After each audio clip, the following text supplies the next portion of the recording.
This is part two of our comments for the record on mental health care from the from Tuesday, the February 2nd, on before Ways and Means. So we'll continue with veterans. In recent decades, the problem of veterans' disability determinations has remained troubling, as has SSDI. It's both are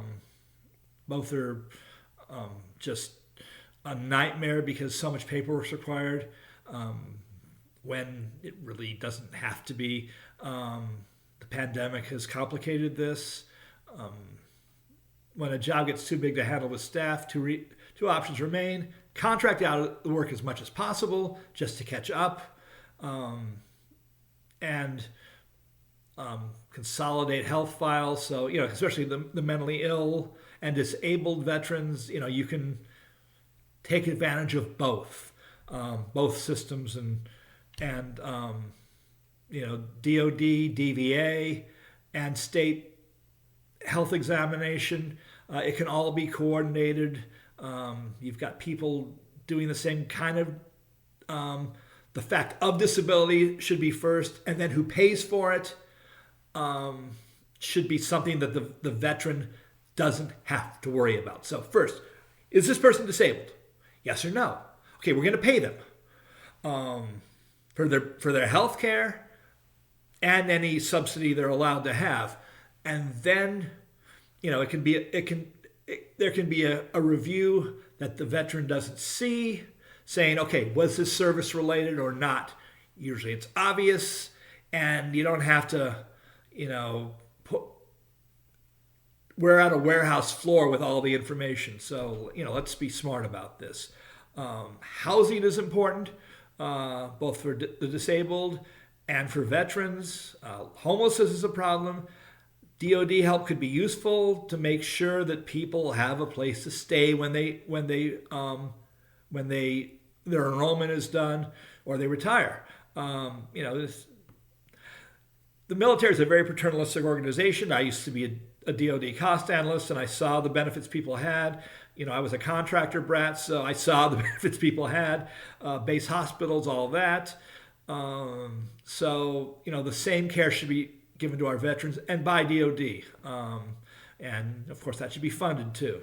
So, the soldiers are the human element that keep us safe and free, and, they should be taken care of well. And it should be an active partnership between the states, DVA, and DOD. Let's just get this done, people.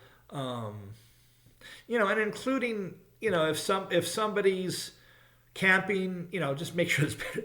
Start with better camping if you have to. If people really, really don't want an apartment, you meet them where they are, and, even if there's the whole, wet, dry housing issue, for veterans, be a little more relaxed about it until, get somebody housing first. Before you get people clean, get them a place to stay, or, at least, a better set of tents, maybe something more congregate. So the last piece I have for this presentation is digital mental health care. Mental health care and addiction services actually did well during the pandemic. Zoom was good. It continued face-to-face therapy, and it continued face-to-face meetings for, alcoholics, addicts, mentally ill people, group therapy. That was all done well under Zoom. Managing prescriptions, that was done well under Zoom. In fact, my roommate who has Medicaid would go to the county health provider that he uses because he likes the doctor, and the doctor is very good. And because he's dual eligible, he sees the doctor, Shepard Pratt, but they would put him in front of a video screen. So, it's like, okay, don't take the bus, use my computer, and he got his own computer. People had Zoom hesitancy, and I was reticent myself to use Zoom because it required downloading software and you're never sure, you never heard about it. So, and I in the pandemic, I was sick. I was in the first round, and people were, and they were kind of behind. But the people who were still behind are those who are not technically savvy.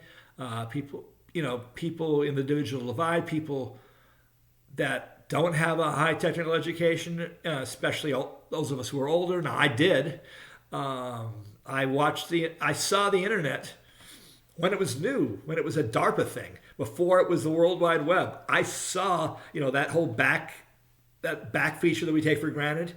That was new to me. That was new to everybody. So, going back to the last thing was something that, Z100s did not do. So you would never lose data. The World Wide Web, I saw that in its infancy. So and I've kept going with the state of the art. Most people did not. Most people my age did not see the World Wide Web, and some people don't know it. Although a lot of people my age, use Facebook, much to their kids' chagrin. The kids use Instagram, and they know this stuff cold. If I have a problem, I ask my daughter. But if you've got limited English, then it's hard to even learn computer literacy. And to deal with mental health care generally, he needs a social worker or a roommate to help him navigate the bureaucracy. Brown bad, of course, is, as part of Build Back Better, is essential. And one final thing with digital information, a lot of people lost internet access because they would go to have libraries, and people, and people are still, because they have COVID fear, are still isolating. Even though Omicron, it looks like, from South Africa and England and, the East Coast, if you get Omicron, and you haven't gotten Delta, you won't get Delta, although being vaccinated helps a lot, although the booster may or may not, but, people are sick staying where, sheltering in place. And this is a concern. And of course,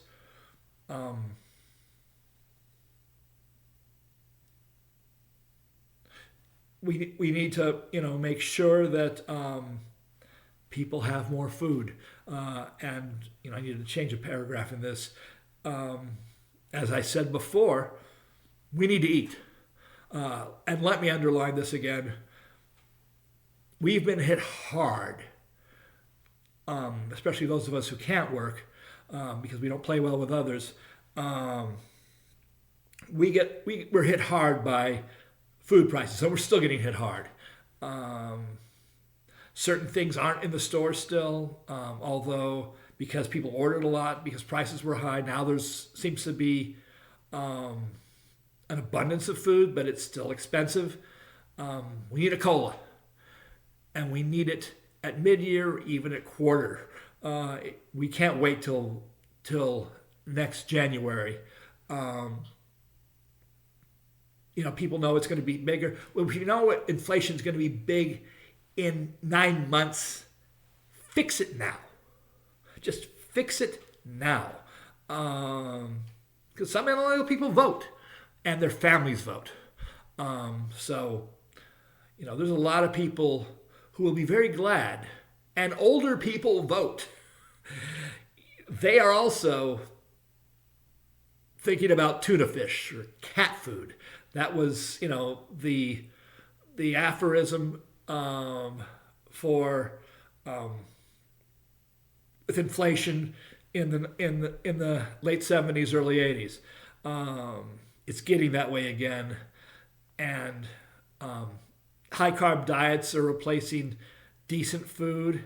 And if you've got a mental health condition, you're already putting on weight because of the drugs, and eating a high carb diet makes it worse. So you have comorbidities, and unless you want to decrease the surplus population, you need to fund people enough to get at least hamburger and hot dogs. Although hot dogs, some people say that's not a good thing. It's better than Coca-Cola and all those high carb things. Pop-Tarts and too many potatoes and chips. All those things that will kill people because they can't afford anything better. So mental illness means diet needs to be important, especially for people on lithium or there's all kinds of medicines that cause weight gain. And if food is not affordable, people will gain weight more and they'll die or they'll be sicker. They'll go off their medication. So again, let me underline this, and this is in addition to my comments. We need a raise. We need it now. Please do it. And thank you for your time.